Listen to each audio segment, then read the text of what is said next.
R বড় জাতিৰ কলা সংস্কৃতি ভাষা ধৰম ৰীতি নীতি এইবিলাকৰ ওপৰত মত বিনিময় কৰিলোঁ কাৰণ অসমৰ এটা ইণ্ডিজিনাছ ফেড এণ্ড কালচাৰ বুলি এটা বিভাগ খুলিছে আৰু সেই বিভাগৰ দ্বাৰা অসমত বসবাস কৰা প্ৰত্যেকটা খিলঞ্জীয়া জাতিৰ ভাষা কলা সংস্কৃতি আৰু সমাজৰ ৰীতি নীতি সেইবিলাক কেনেকৈ সংৰক্ষণ কৰিব কেনেকৈ ব্যৱহাৰ কৰিব কৰাৰ কাৰণে উপযুক্ত কৰিব আৰু কেনেকৈ উন্নত কৰি পেলাই সেইটো প্ৰচাৰ কৰিব পাৰে সেইবিলাক কাম মানে চৰকাৰে কৰিব গতিকে সেইটো কাৰণে আমি মতামত লৈছোঁ যে বিভিন্ন জাতি জনগোষ্ঠীবিলাকৰ তেনেকুৱা কি ধৰণৰ পদক্ষেপ ল'লে তেওঁলোকৰ নিজস্ব পৰিচয়টো সদায় দাঙি ধৰিব পাৰিব আৰু তেওঁলোকৰ ভাষা কলা সংস্কৃতি ধৰ্ম যি বিশ্বাস ৰীতি নীতি সমাজৰ সেইবিলাক তেওঁলোকে কেনেকৈ প্ৰচলিত কৰি থাকিব আৰু উন্নত কৰিব পাৰিব গতিকে তেওঁলোকে যিখিনি বিচাৰে মনৰ কথা কৈ সেইটো আমি চৰকাৰক মানে প্ৰতিবেদন হিচাপে দাখিল কৰিম আৰু আমাক স্পিকাৰ ডেপুটি স্পিকাৰ মুখ্যমন্ত্ৰী ডাঙৰীয়াই বিধানসভাত দায়িত্ব দিছে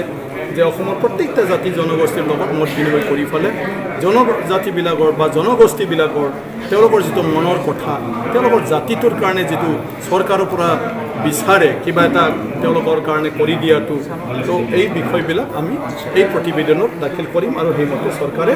কাম কৰিবলৈ ইয়াৰ আলোচনা আজিৰ পৰা আৰম্ভ নাই সেইদিনাৰ পৰা হৈ আছে আজিও হৈছে আৰু আজি বঙাইগাঁৱতো হৈ যাব বিধানসভাত কিবা পদক্ষেপ ল'ব নেকি নাই অলৰেডি গভৰ্ণমেণ্টে লৈছে লাইচেঞ্চ দিছে এতিয়া যিবিলাক লোকেল যিটো মদ সেইটোৰ কাৰণে এতিয়া লাইচেঞ্চিং দিয়ে কিন্তু এতিয়া লাইচেঞ্চিং দিয়াৰ পিছত সেইটো যদি মাৰ্কেটিং কৰিব লাগে তেতিয়াহ'লে সেইটো ইণ্ডাষ্ট্ৰী টাইপ এঘৰে বনাই পেলাই সেইটো বুটলি পেলাই বজাৰত লাইচেঞ্চিং ক'ত লৈ যাব তুমি মদৰ দোকানত ক'ত ল'ব বটলিং হ'ব লাগিব তাত মানে 6 মাহ থাকিলেও নষ্ট নোহোৱা ইয়াৰ ভিতৰত কি আছে কি নাই এটা টেষ্ট কৰিব লাগিব আৰু বা তোমাৰ 2 কেজি 3 কেজি চাউলেৰে মদ বনালে নহ'ব 1 কুইণ্টেল 2 কুইণ্টেল একেবাৰতে তোমাৰ